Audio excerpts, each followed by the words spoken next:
Hi, everybody, welcome back. And today we have Ren's chapter 6. So let's get into it.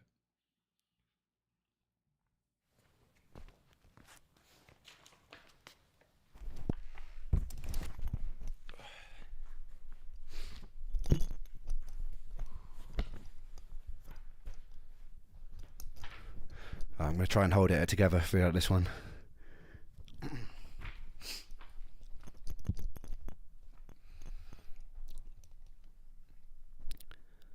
"2015 was the worst year of my life. At the end of 2014, I attended a private UK-based ME specialist clinic called Breakspear. For some reason, the treatments had sent my health nosediving, and I became more sick than I'd ever been.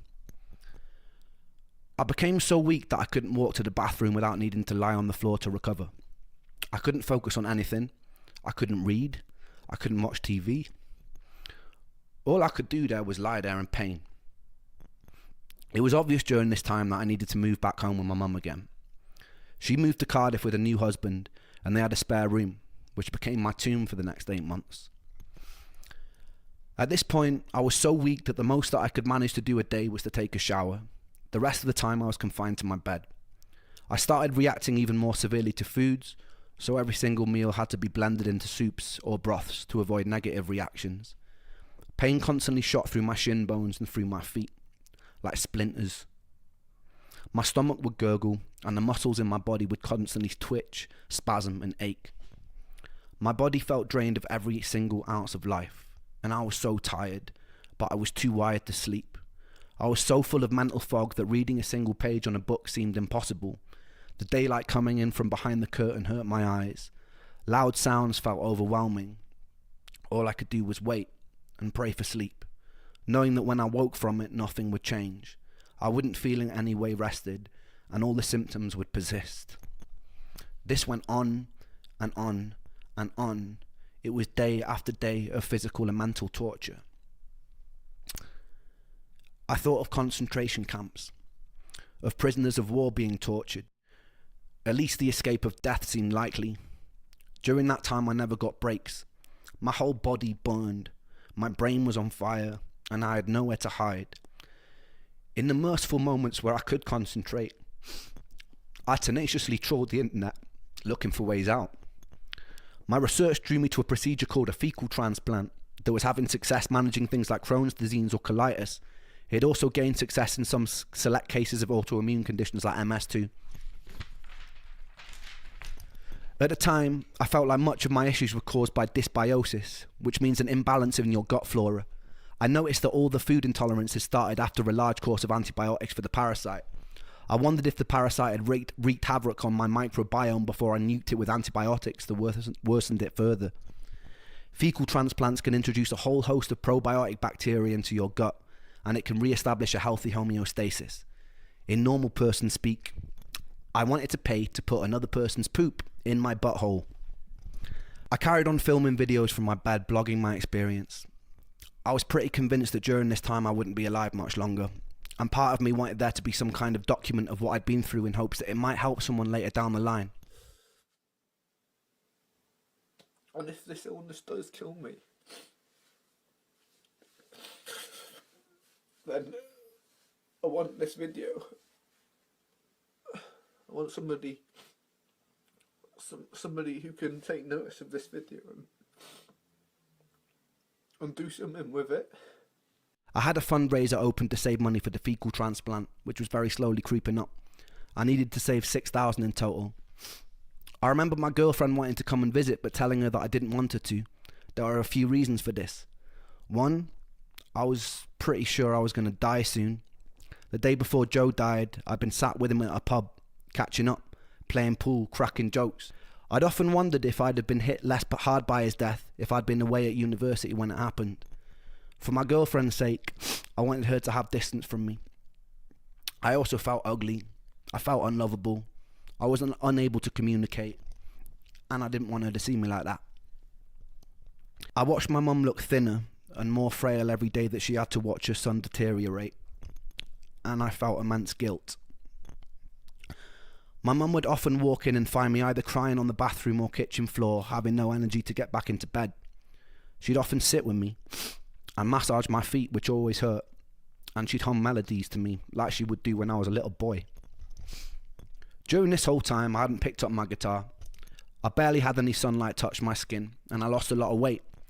I was about 130 pounds at my lowest, about 8 or 9 stone, which for someone who is 6'1" is very skinny. My average weight is usually about 168 pounds, 12 stone. Every day the same thing. I'd wake up in pain, eat a meal of blended vegetables and chicken, lie with my eyes closed for hours while the world seemed to spin erratically, and I'd often cry as the bones of my legs felt like they wanted to grow out and burst out of my skin.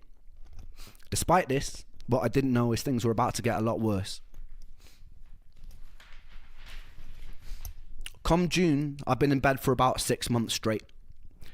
I've regained some energy to leave the house every now and then to go shopping for groceries with my mum, and I've finally reached my target for the fecal transplant, and my mum drove me to the clinic to get the procedure.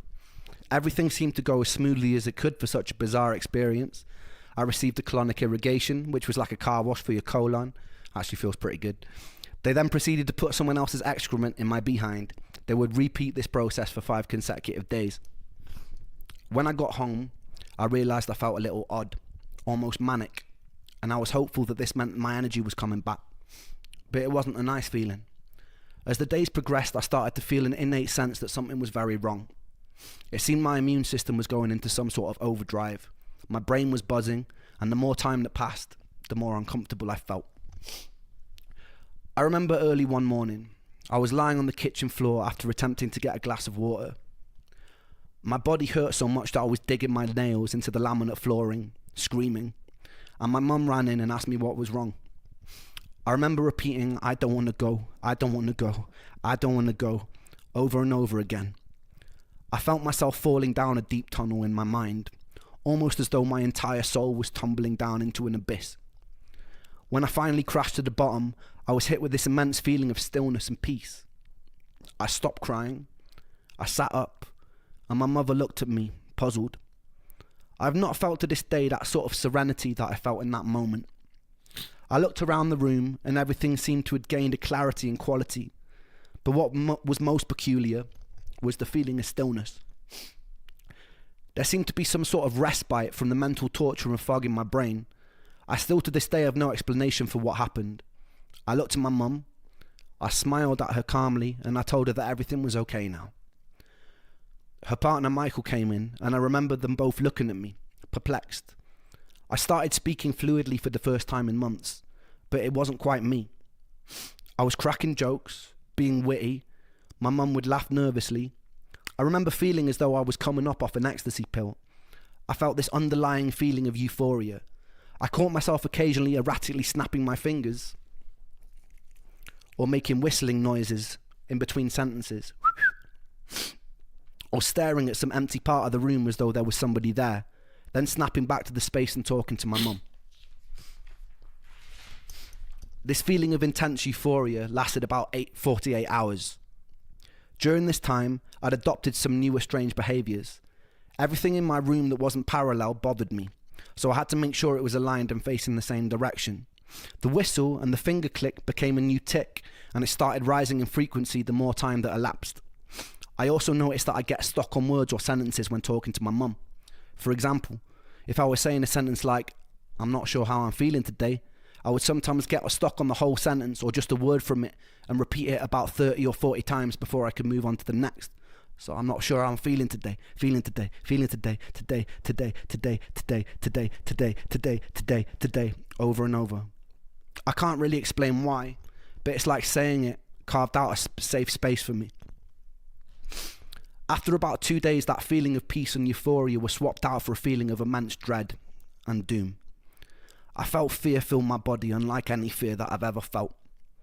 I'd often wake up in the early hours of the morning screaming at the top of my lungs, a torturous scream that would fill the whole house, a scream like my legs were being sawn off. I felt pure terror. My mum would run in and try and calm me down.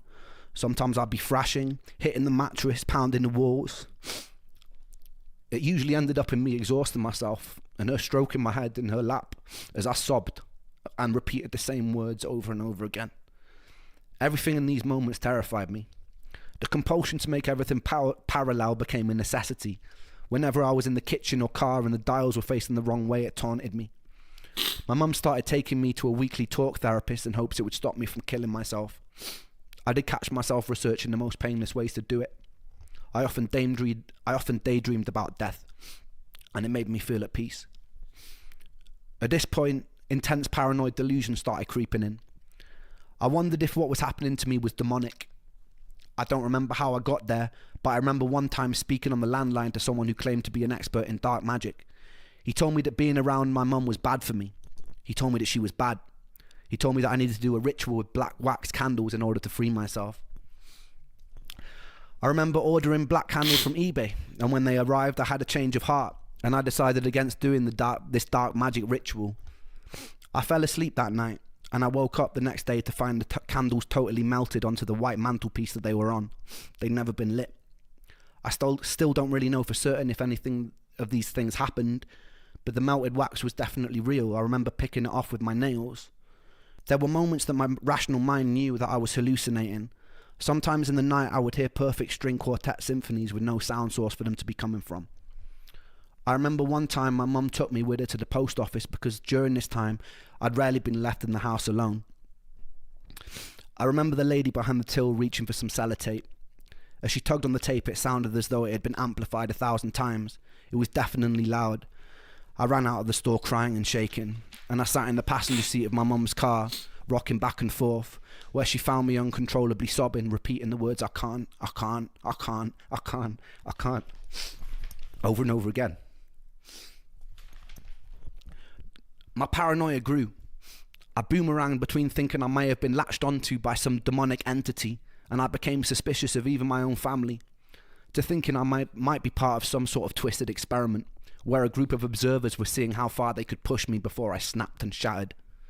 My irrational mind concluded that if I start behaving in unexpected ways, I might confuse the people conducting this experiment, and they'd shut it down. I'd sit in my own bed manically grinning in response to the jolt of pain in my legs. I'd say things to Mum and Michael which made no sense at all. This all seemed to be leading up to a very unusual day. I can't quite recall the details of how it happened because it was quite tricky to tell what was reality and what was not. But from what I remember, I was in the car with my mum, parked outside a supermarket, and I'd put my laptop on the roof of the car while I'd helped her with groceries. I'd forgotten it was there and she drove off. It wasn't until about an hour later I noticed and I started panicking. My laptop had on it hundreds of songs from my time in Brighton. It was all I had really to show for my life. I was already in such an emotionally fragile space that losing that felt like some sick, torturous joke. We drove back and searched every place it could be with no luck. As we were driving home, my mum pulled up at a junction and something in me snapped. I got out of the car and I ran away from it. I convinced myself this was still part of the experiment, because what else could explain that sort of luck? Once I got far enough away, I proceeded to strip off all my clothes, and I lay in the middle of a road staring up at the sky, laughing in hysterics. This was the opposite of how one should react to losing their computer, and so it seemed like the perfect way to confuse my observers. With time, the police showed up, as did my mother. By some miracle, she convinced them not to take me in or section me, and by a further miracle, they also relayed to my mum that a dented laptop had been handed in an hour earlier. I took this as meaning my experiment had worked. I eventually snuck off as my mum was talking to them. I wandered slowly around this unfamiliar village until I encountered the second angel I would meet in my life, this time in the form of a black homeless man. I'm not sure how we got there, but as I was walking, I turned to my side, and a man dressed in tattered grey clothes was walking beside me. He asked me what was wrong, and I explained the best I could the events of the day. I explained that I'd been sick a very long time, that I was tired, so tired, and that I just wanted to be better. The homeless man paused. He put his hand on my shoulders, and he stared into my eyes. His eyes had a light grey tint. They were almost white, and something about his presence made me feel incredibly safe, incredibly still. He smiled, a kind smile, and he said to me, "Everything's going to be okay, Ren." And then he vanished. I hadn't told him my name. I never hallucinated anything after that day. I have no real explanation for that day. I chalk it down to a psychotic episode or stress-induced hallucination, but the events which follow put a lot of questions in my mind. What he said to me was very simple, but also very needed. I realise a lot of people might hear these stories and just presume I'm a bit mad, a bit weird, like I do when people tell me their ghost stories. All I can do is tell you my experience and let you derive your own conclusions from it. Anyway, I got home and I started to obsessively research ways to escape this new seemingly psychotic space I was in. It's a strange thing to describe, but it was like me, Ren, was in the passenger seat of my mind while some other entity was steering the ship. I was watching myself do things like scream at night or repeat words over and over, and I think to myself, damn, that's pretty crazy. But I wouldn't be able to do anything about it. Every now and then I had moments of lucidity where I was more in control. I was doing things like stimming, I had night terrors, vocal tics, I'd stutter and I'd stammer. And for me, a lot of that lined up with some sort of transitory or stress-induced autism. I'd known a family with an autistic teenager and some of the behaviours seemed to line up, which led me to a new pathway of online research. I came across this support group for a subset of children with autism called PANDAS, P-A-N-D-A-S. It was believed that these kids had the neurological infection of the Streptococcus bacteria that was causing these autistic-like behaviours. I was presenting with some similar behaviours. These kids would do long courses of antibiotics and their symptoms would diminish or disappear, and they'd be seemingly normal children again. I speculated that the fecal transplant introduced a whole host of new bacteria into my gut, but that I didn't have the immune regulation to be able to control it, and it had sent my entire system into some sort of inflammation overdrive. I researched the most effective antibiotic for Streptococcus, one being penicillin, and I convinced my mum to take me to the doctor, where I faked a stomach bug. I lied to him, and I said I'd had similar things in the past, and that penicillin cleared it right up. He reluctantly prescribed me a 2-week course of antibiotics because I was so persistent. I got home and I started the course. Initially I felt fucking awful, somehow even more tired than usual, and then towards the end of the course I noticed a definite shift in my energy and comfort. By the end of the course, my psychotic behaviours had disappeared and my energy felt a lot better. I stayed indefinitely on various herbal antibiotic supplements like oregano oil at this time, having learned that this was also active against certain pathogenic bacteria. Keep in mind also, I'm just going off script right now, keep in mind if I'd have followed the advice of most of the doctors that I'd seen at the time who were talking to me about my psychotic behaviours, I would have probably been put into a mental facility and medicated with medication that I didn't need and would have probably gotten a lot worse. So it was very lucky that I took no one tells you that antibiotics can treat psychosis, and these antibiotics did actually treat my psychosis. And I was no stranger to the placebo effect. I'd taken everything, it wasn't placebo. It didn't matter.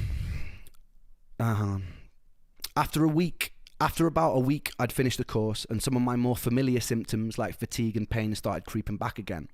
But that didn't matter, because what this whole experience had taught me was that the origin of my sickness was in fact bacterial and it was pathogenic. The biggest thing it taught me was I could actually do something about it. I was no stranger to the placebo effect after years of trialing different drugs and supplements. This wasn't placebo. I took to the internet again and found a world-renowned specialist over in Brussels who was also leading a lot of the cutting-edge research for ME. I got on the phone and made an appointment. He was booked up for the next 9 months, but that gave me enough time to save money. The antibiotics and new herbs I was taking had also given me a new lease of life, and the hope for a cure made me more determined than ever. I started having enough energy to go on walks, which was huge for me at the time. My dad would drive over to my mum's and we'd go out in the car, and I'd take photos of wildlife on beaches. I was picking up my guitar again after months in bed. I eventually invited my girlfriend over and made the decision to move back to Brighton as soon as I was strong enough to.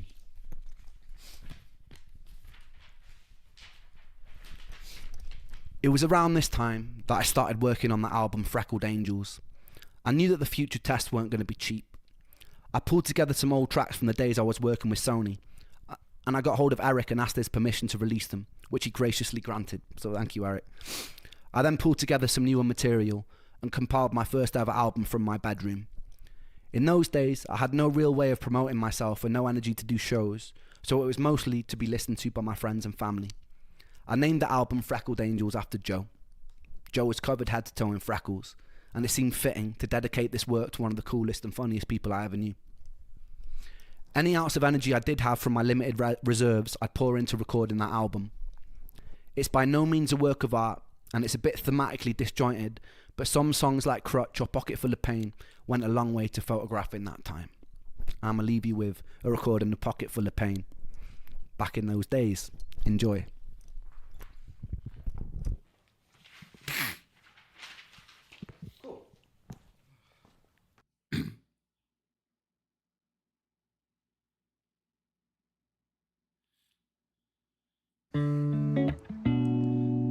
Da da da da.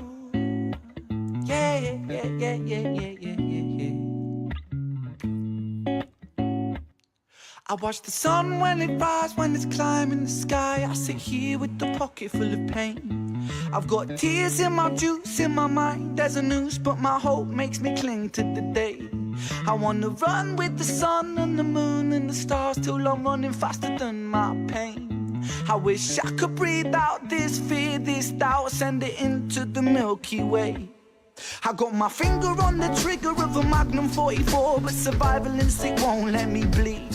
I wanna put a bullet straight in my cerebral tissues place, but my index finger won't let me squeeze. I wanna skate down my vein with the blade till the blood runs thicker than the thoughts in my head. But don't ask me why, this is not my goodbye, it's a suicide failure attempt. Dum, dum, dum, dum, dum, dum, dum, dum.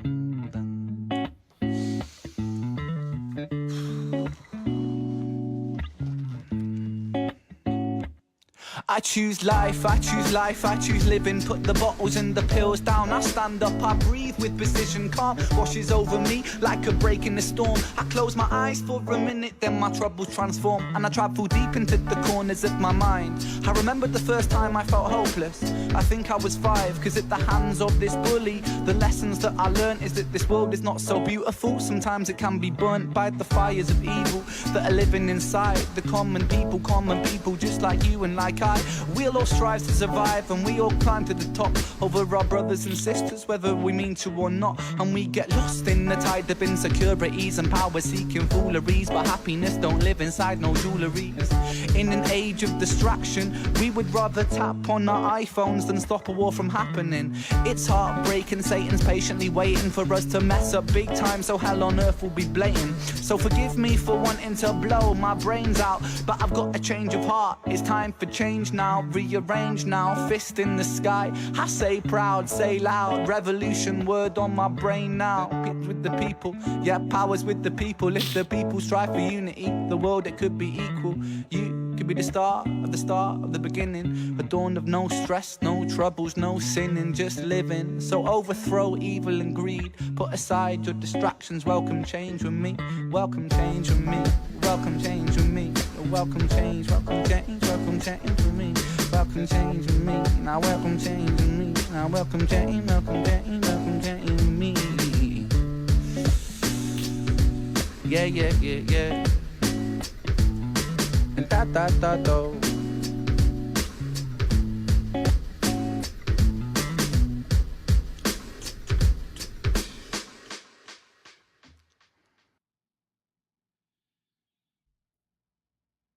This only makes me love Ren even more. Even though he was going through the hardest time of his life, all he cared about with the people around him and him affecting them. He didn't want to be a burden for anyone, to his mom, to his girlfriend, to his step. He just wanted everyone to be happy and not to worry about him. And he wanted to help people, and still has the courage to write this amazing song. And the creativity, darkness will never take away who you are. This is who Ren is, the creative, empathic, generous, beautiful human. No matter what pain, darkness covers that, it could never. This will always shine beyond any darkness or pain or struggles. And when he was talking about his psychotic breakdown and like feeling it's an experiment, and I relate, and to the feeling where he sunk deep into his mind, where he found stillness and peace. I've also been there in my own way, and yeah, this really makes me just really love him even more, if that even possible. Thank you guys for watching this with me, and I'll see you on the next one.